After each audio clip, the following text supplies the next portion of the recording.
kasamahan sa Anak ug sa Espiritu Santo. Amen. Ikatulo nga pulong, Babay, ania ang imong anak, ania ang imong inahan. Duol sa krus si Jesus nagbarug ang iyang inahan ug ang igsuon sa iyang inahan si Maria nga asawa ni Cleophas ug si Maria Magdalena. Sa pagkakita ni Jesus sa iyang inahan ug sa tinun-an nga iyang gimahal nga nagbarug didto, mingon siya sa iyang inahan, Babay, ania ang imong anak. Unya, mingon siya sa tinun-an, ania ang imong inahan. Sukad niadto, gipatipon si Maria pagpuyo sa tinun-an. Juan, Kapitulo 19, versikulo 25 ngadto sa 27. Nining gutlua, samtang nagbitay na si Jesus sa krus, nakita niya si Maria diha sa iyang tiilan, ang iyang pinangga nga inahan nga nagatiman kaniya sulod sa 33 ka tuig. Tingali, kung ordinaryo nga tao o anak, magtanaw sa iyang inahan, musyagit na to og moingon, Ma, tabang! Apan, lahi ang gibuhat ni Jesus. Bisan pa man sa naghingapin nga kasakit nga gibati ni Jesus nga nagbitay diha sa krus, mipatigbabaw ang iyang tumang kahingawa nga nagsud-ong sa iyang inahan. Ug didto, mingon siya sa iyang inahan, Babay, ania ang imong anak. Ug miingon siya sa tinun-an, ania ang imong inahan. Gitawag niya og babay ang iyang inahan tungod kay niining tungura, miabot ng panahon nga mobiya siya sa kinabuhi nga tawhanon ug mosulod sa kinabuhi nga Diosnon, manluluwa sa tibuok kalibutan. Pamalandungan nato ang pulong pag-antos o kasakit.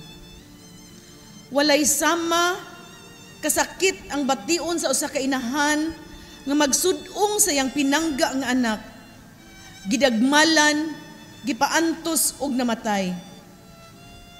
Kung si Jesus nag-antos sa too much pain, too much physical pain, si Maria nag-antos usab sa too much emotional pain. Mibati si Jesus sa kaguol og kasakit nga gibati sa usa ka inahan nga nagsud-ong sa iyang anak nga nag-antos.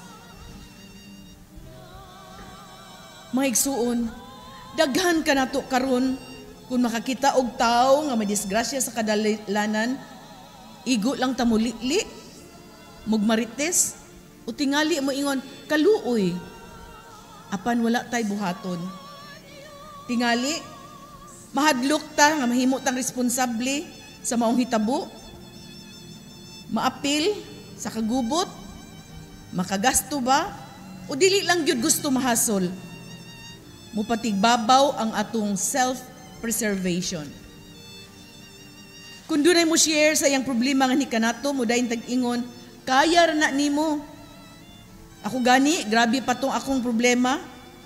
O kaha ato spiritualize sa pag-ingon, ang Ginoo nagpakamatay alang sa atong sala, pasaluan na ng imong bana. Dili ta mohatag og mas halawom nga pagsabot sa iyang giantos o gibati. Tinuod matag usa ka nato lain-lain ang capacity sa pag-absorb sa kasakit o pag-antos o pain. Ang uban gani dili na makaagwanta o maghikog na lang. Apan si Jesus naghatag ka nato og panig-ingnan sa pagsabot og paghupay sa nag-antos nga inahan. Sama nga ingon siya, it's okay ma, nakasabot ko sa imong gibati ma, don't worry, ayaw ka balaka, dili ti ka pasagdan. Hatagan ti ka og tawo nga muhulip kanako diha kanimo. Babay, ania ang imong anak. Ania ang imong inahan. Dihayo si kahigayon ni atong tuig 2016. Giimbitar ko as speaker dito sa Negros about sa akong advocacy sa Surrender to God Drug Recovery Program. akong gi-share ni atong higayuna ng mga drug addict nagkinahanglan usab og tabang aron sila maulian, mabalik sa normal nga kinabuhi ug mahapsay ang atong katilingban. Nga dili tanang drug addict kriminal. Taliwala sa daghang mga tao ni atong higayuna diha sa gymnasium. Dihay usa ka amahan mitindog og miingon, "Ma'am, unsa may imong bation kung ang imong anak gi-rape sa drug addict?" Nakuratan ko, nakalitan ko sa maong pangutana.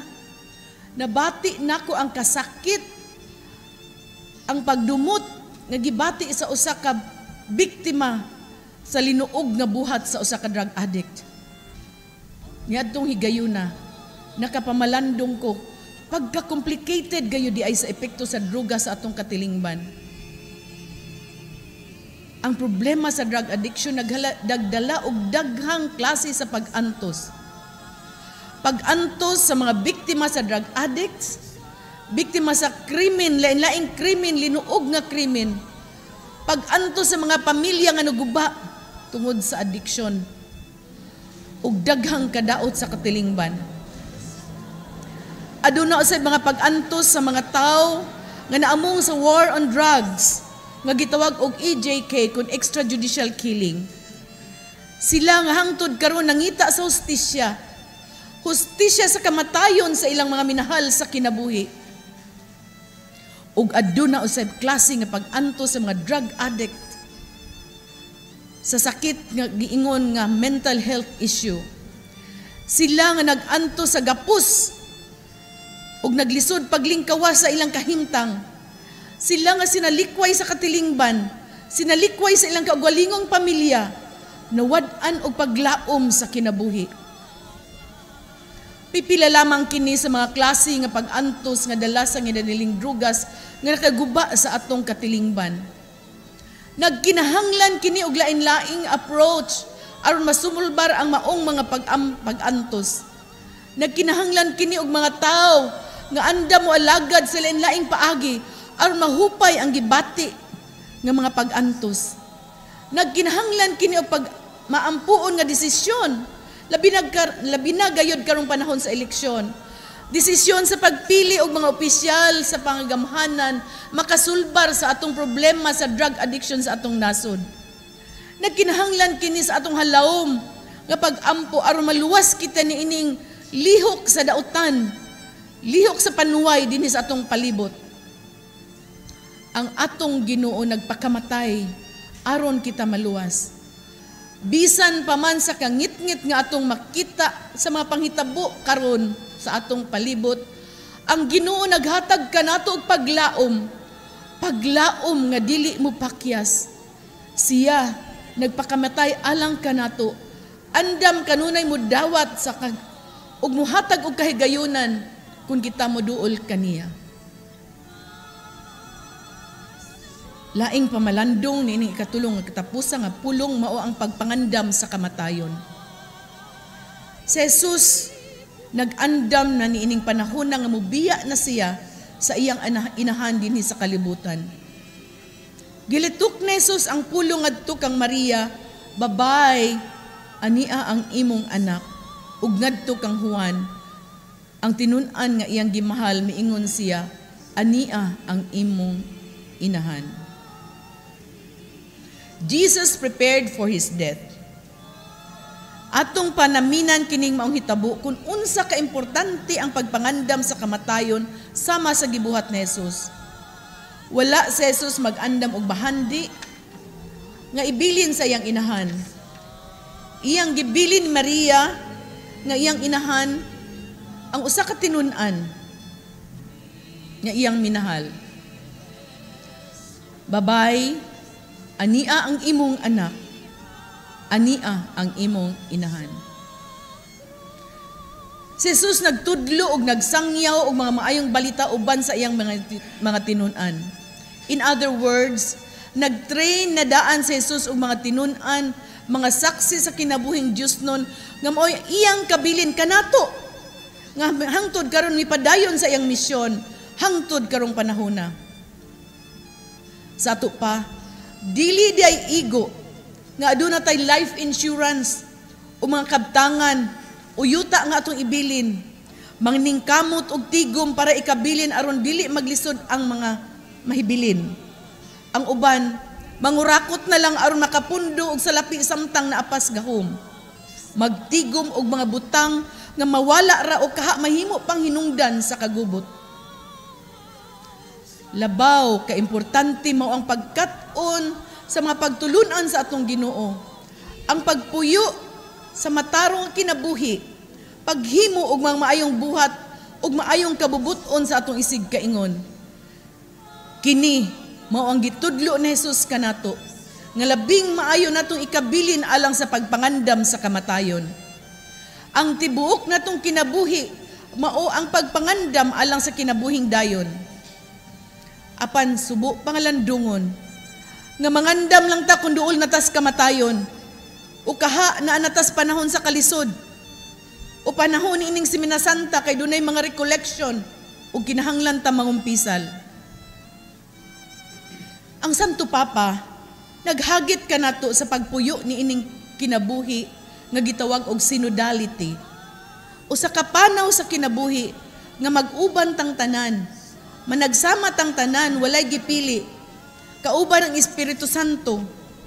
Kay ang Espiritu Santo nga naglihok kanako, sama ra sa Espiritu Santo nga naglihok sa tagsa-tagsa usab kanatong tanan. Usaray atong padulngan, padulong kita sa langit. Ug dili na tumakapot ang maong pagpangandam kun mag-inusara ta.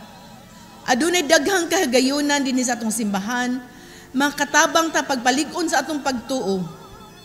Gawa sa pagsimba, dako kayo og tabang kung ikaw masakop sa usa ka kalihukan sa simbahan o mga religious organization, dindaghan tang makatunan ug makapalig-on sa atong pagtuo. Diha sa Commission on the Laity dinhi sa Sugbo, adunay nagkalain-lain nga lay organizations, mga movements, associations, mga services, kunlumas, nga naglihok diya sa lain-laing parokya. Adunay mga lain-laing gasa o spirituality diha sa mga organizations nga imong mapilian. Gidasig kitang tanan nga moapil nining mga kalihukan sa simbahan. Dili kinahanglan nga duna kay hustong kamauhan. Ang importante duna tay kauban sa panaw, isip mga binunyagan og mga anak sa Dios. Sa among pamilya, unsimi ka man nagsuon. Naminyo na ang tanan o gadon na nakoy mga sobras o sa kagatos ka mga pag-umangkon. Nasinati namo ang kakabus, ugani, uban ka namo wala makatapos sa eskwela. Apan tungod sa grasya sa Dios, milambo ang among panginabuhi, nakatukod mig mga kompanya nga ginumala namo sa akong bana o sa akong mga igsuon. Dili sayon ang pagdala og dakong pamilya nga lain-lain og kinaiya. Labaw nang dili sayon ang pagdala og pamilya nga diha sa negosyo. Ako ug ang akong bana kadunay magpahinumdom nga kami mga piniyalan lamang niining mga grasya nga among gihuptan.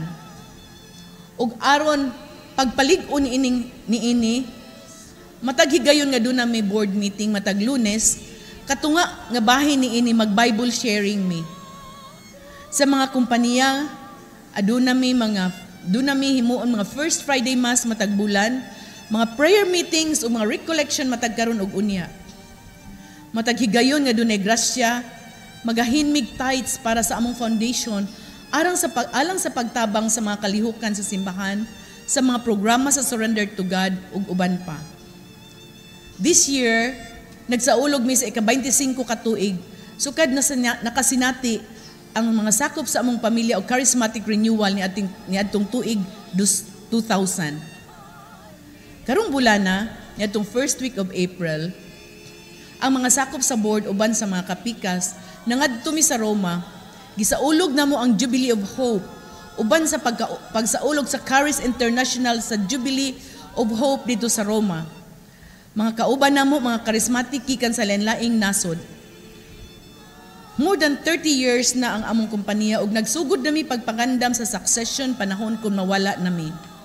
Among panghinaot ang mga maayong buhat ug mga pagtulunan nga among gisaw-an mo'y among ikabilin sa among mahatag sa umaabot nga mga generations. Mga igsuon ko diyan ni Kristo. Nining ikatulo nga katapusan nga pulong atong hinumduman nga ang grasya sa Ginoo anaa kanunay sama sa bulog sa tubig nga modagayday ug walay kinatuban. Gitawag kita sa pagpadagayday uban sa maong bulog sa tubig di ng Espiritu Santo mo imugiya kanato.